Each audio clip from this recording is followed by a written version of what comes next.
We know that despotic forms of government dismiss the significance and value of individual human lives. Today, we'll explore some implications of a government's dismissal of the right to life. Brian Johnston is the Western Director of the National Right to Life Committee. He has served in many capacities while advocating for innocent lives, as California Commissioner on Aging, as Chairman of the California Pro-Life Council, on the board of the National Legal Center for the Medically Dependent and Disabled. And now here's our host, Brian Johnston. Welcome back to Life Matters. We're your program on the right to life, which is a very specific thing. You know, I've noticed, I hope you have too, there's a lot of people who don't understand what the right to life is. And for them, being pro-life is merely a feeling. It might be a feeling about babies or butterflies. It might be a feeling about taking care of somebody. But the right to life is a very specific thing. It's an idea at the heart of our founding documents. You find it in the Declaration of Independence. It's the first of the enumerated self-evident truths. The first is the right to life, a self-evident truth that all are created equal and endowed by their Creator, not endowed by the government with the right to be alive. The government doesn't give you your right to be alive, but the government does have a job. It has a duty to protect your right to be alive. This is a very, very important distinction because it was lost in 1973, and many people didn't understand that. When the Roe v. Wade decision came down, they thought it was just about abortion and babies. But the reason it's wrong to kill an innocent baby in the womb is not because we like babies and babies are cute and we have feelings about babies. It's wrong to kill that baby because that is a human being, and an innocent human being must be protected under the law because they have a right to be alive, and so do you, and so does every other vulnerable innocent person. That's why governments come into existence, to ensure these rights. And if we don't understand that, that's why it's a political issue, my friends. It's not because of your religion or someone else's religion. If you say, I believe there's a right to life, my religion teaches it, and your opponent says, well, my religion teaches that it's okay to kill this baby. My religion's more valuable and has just as much authority as your religion. This is not a debate about religions. This is not a debate about feelings. This is a debate, if there is to be a debate. It's about objective, demonstrable facts. And it is demonstrable that these are human beings being killed in each and every abortion. And if there isn't a human being being killed, then it's not an abortion. That's really what abortion means. There must be something killed. There's a death that happens for there to be an abortion.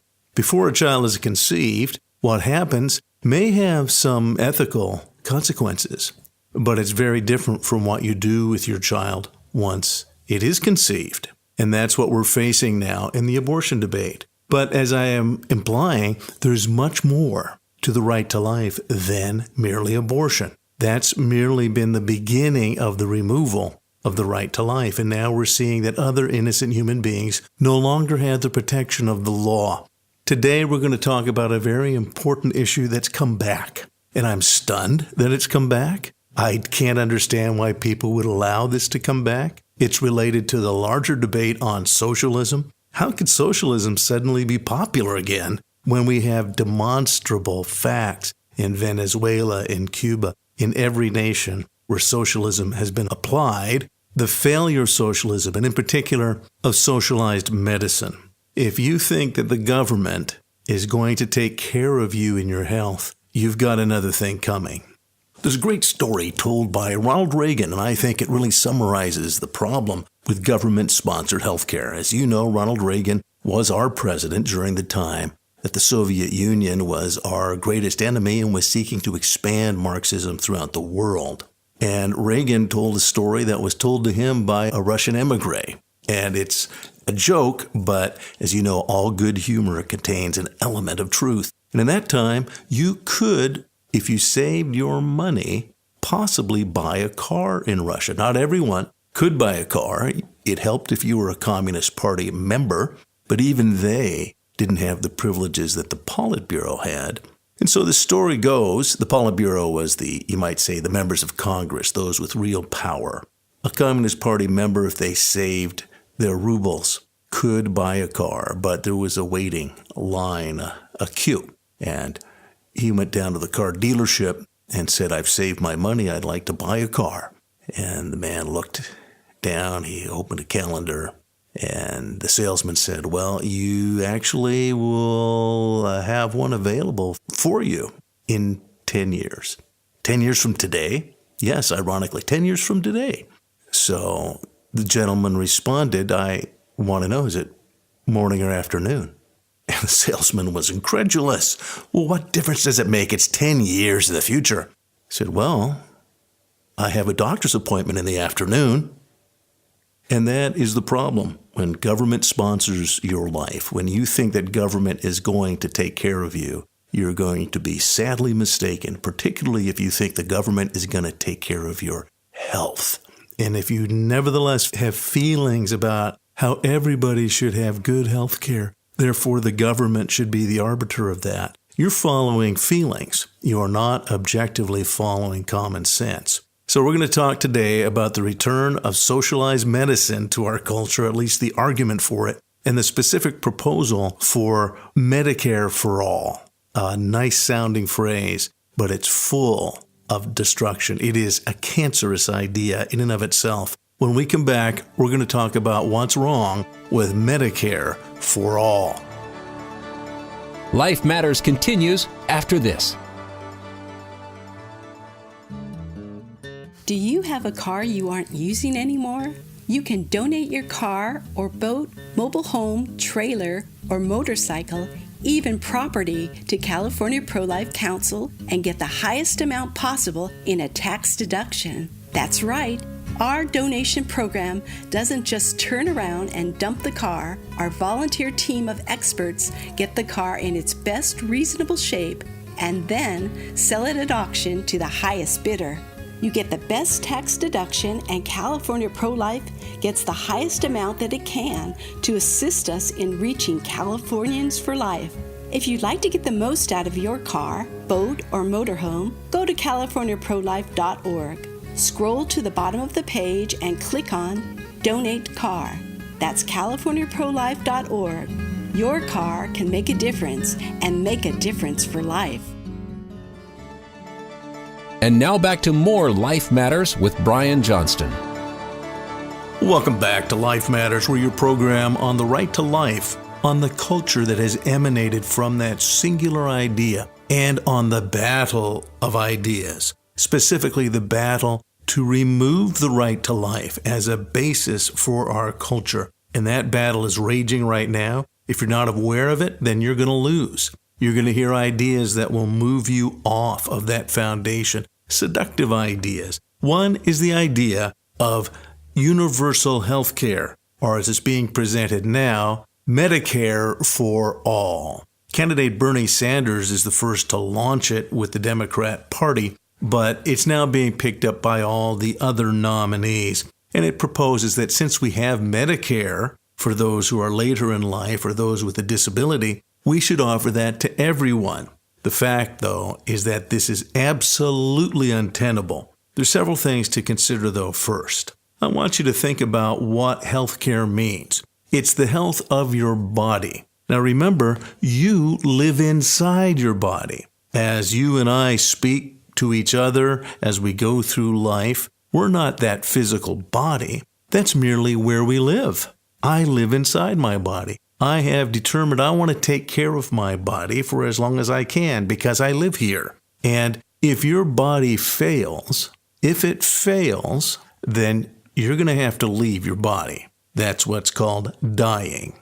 And everyone will die. You don't have a right to die, by the way. You're going to die. Here's the problem. When you give your health, that means the health of your body, to the government to take care of, for the government to be the sole provider, which is what Medicare for all means, that means the government will control you, your life, because your life ends if your body fails. And they're the ones that will determine what kind of health care you get. They're saying you'll get health care, and I don't doubt, just as in Russia, in Venezuela, in Cuba, and many other places that employed national social health care. The National Socialists of Germany, the Nazis, that was one of their principal proposals, was universal health care. But as you know, human life was cheap to National Socialists, and I think if you look at the history of Hegelian progressivism,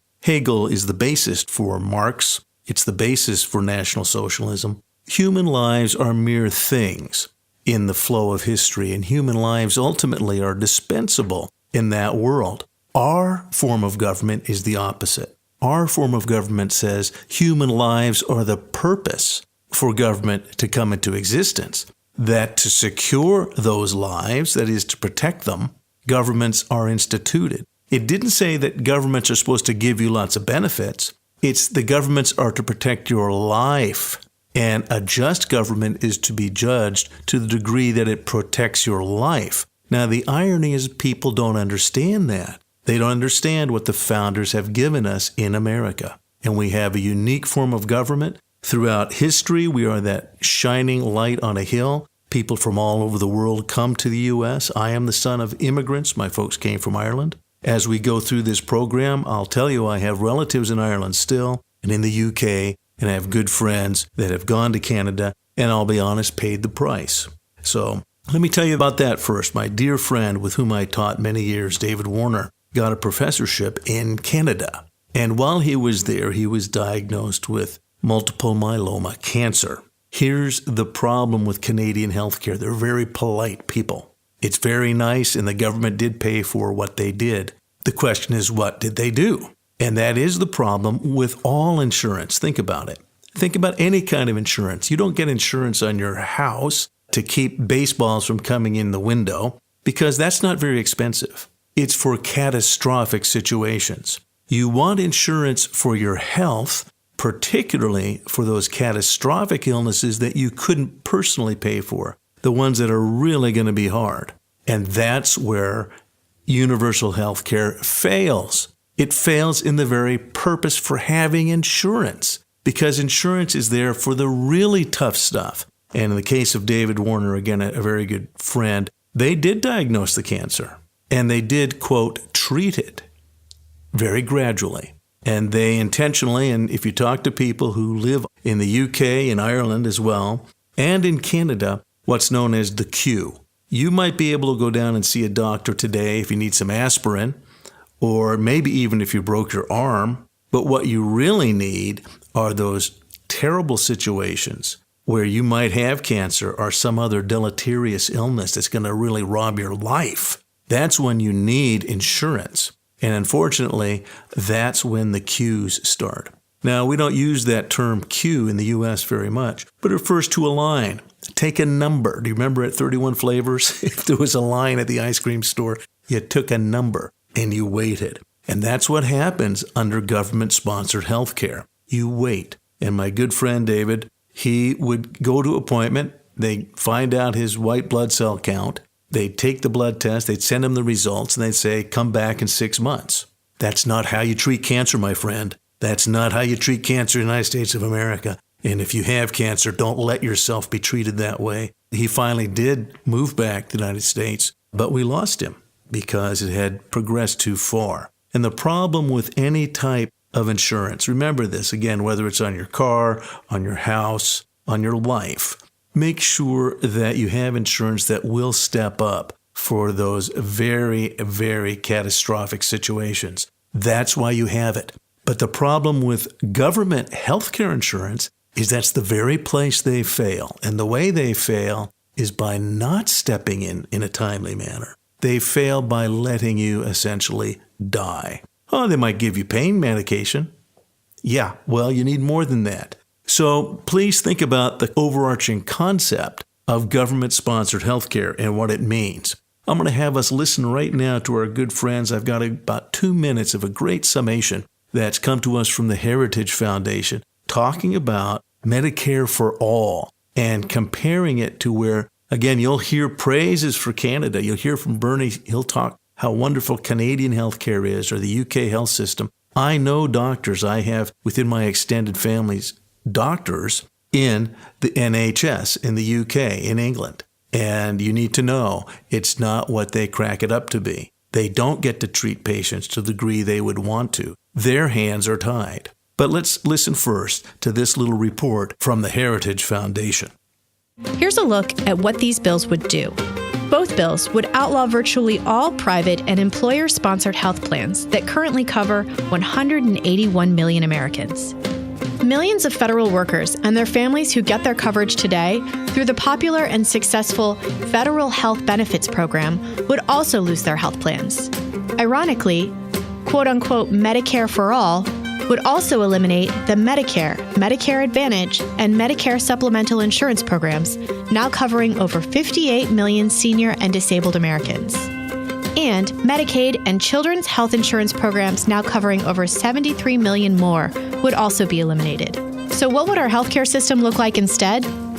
The VA uses America's premier homegrown single-payer health system. And in 2014, CNN reported that veterans would languish and die because of the program's bureaucratically manipulated waiting lists. And you may recall the federal government's shocking record of poor quality of care for America's veterans exploded into one of the nation's worst healthcare scandals.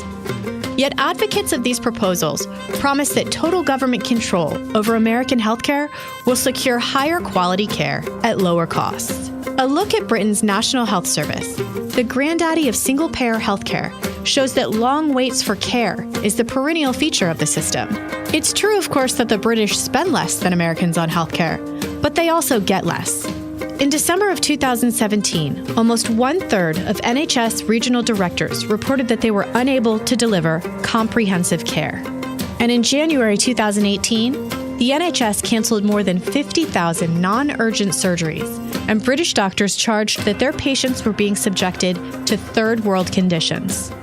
Historically, British survival rates for urgent medical conditions fall well short of America's performance.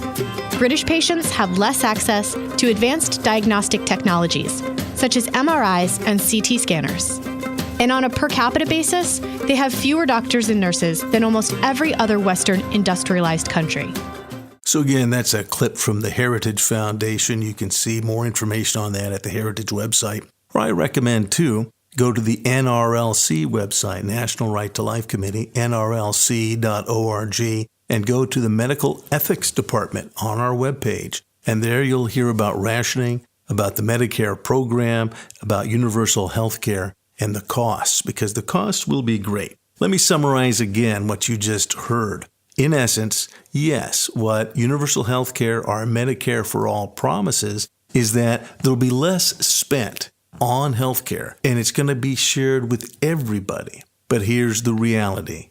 What it really means is, while spending less, you most certainly are going to be getting less. And this has been proven everywhere that socialized medicine has gone into place. It's been proven that slowing down the very necessary interventions or your ability to choose interventions that may save your life, they will be denied you.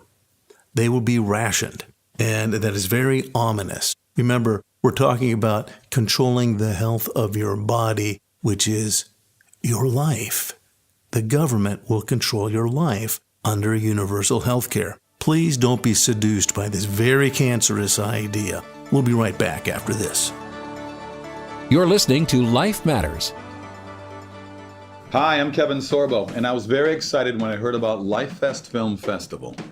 LifeFest is the film festival dedicated to showcasing films that affirm the intrinsic worth of innocent human life and the profound significance of each life. One seemingly insignificant person can in fact change the whole world in which he or she lives. That one singular life ends up being of vital importance. I'm so glad to hear that you are cherishing that in this film festival and are committed to artfully and creatively protect the lives of those who can't possibly promote themselves. Life Film Fest is dedicated to bring the message of life to Hollywood and to our culture. Go to lifefilmfest.com and get your tickets now. That's lifefilmfest.com. Find out about the exciting cultural change impacting Hollywood. Go to lifefilmfest.com. And now back to more Life Matters with Brian Johnston. Welcome back to Life Matters. I'd like to take a break for just a second and remind you something about our nation, but also about our organization, the National Right to Life Committee and the California Pro-Life Council. Do you know that our nation is not a secular nation? It's a non-sectarian nation. This is a very important distinction, and some people haven't thought about it too much, but you need to. Secular means it has nothing to do with God. It is not about God. God's not mentioned. Non-sectarian means that particular theologies are not promoted, and yet there is the acknowledgement of God.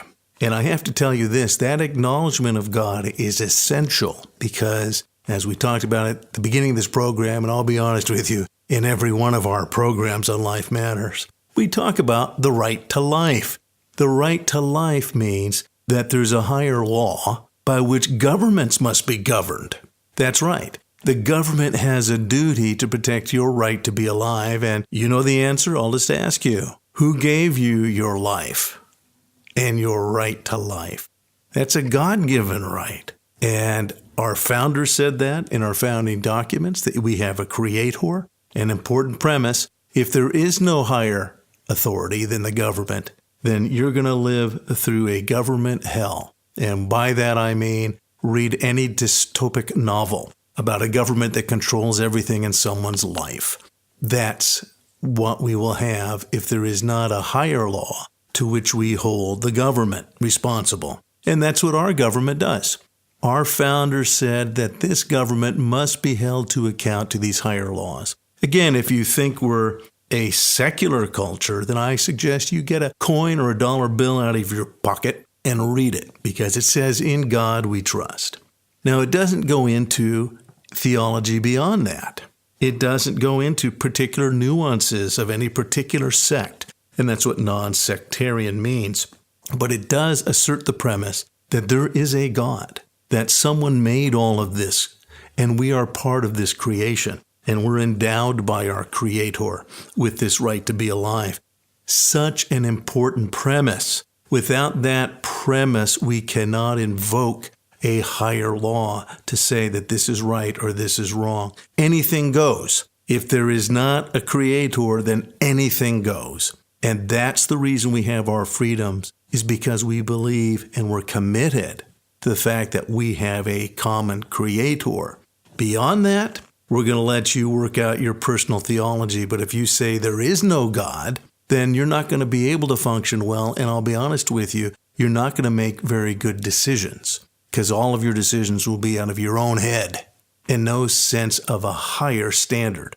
So it's an important premise. I'm saying this right now because we have a project in California, and I'd like to tell you about it. It's called 10,000 Praying Californians. 10,000 Californians praying for life. You probably know that here in California, we have the worst situation of all of the 50 states. There is no regulation on abortion in California. Your state taxes in California pay for abortion, not just to Planned Parenthood, to any abortionist. Your government promotes abortion. So we have a tough situation. We also have in place right now a government that's a single-party government. The Democrat Party has given itself to the most radical pro-abortion legislators. And so they're in control right now. But as I just got done saying, we really do have a God who is in control. And we would like to see those basic principles of right and wrong asserted once again, particularly on the right to life. So we have a project that one of our faithful have started called 10,000 Praying Californians that are committed to pray for protection of the innocent child, for the innocent who are being killed through euthanasia, any innocent person who is now suffering under these bad laws that allow the government to be involved in at times, but at least permit killing of the innocent. So 10,000 Praying Californians.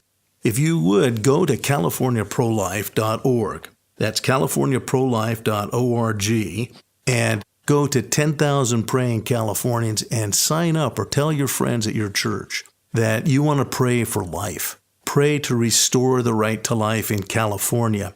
You know, when Roe versus Wade is overturned, states will again be able to protect the vulnerable. Many states are ready right now. California is not. and we have a lot of work ahead. I'll be honest with you. I am a Christian. No secret about that. We need God's help, really. And I know many of you out there feel the same way. Go to CaliforniaProLife.org. Sign up for 10,000 praying Californians. I know there's a lot more, but we're going to start there. And we're going to pray for the very specific issues of life. We're going to pray for the laws that should, once again, protect the innocent. I believe when Roe is overturned, we're going to see a great cry of joy and hope. But here in California, it'll be a cry of, oh my, the work to be done. If we're praying now, it's going to be a lot easier. So please join us at 10,000 Californians praying for life. Go to CaliforniaProLife.org, CaliforniaProLife.org, and sign up to be one of the prayer warriors for life. You can also hand out cards at your church to encourage other people to pray for life.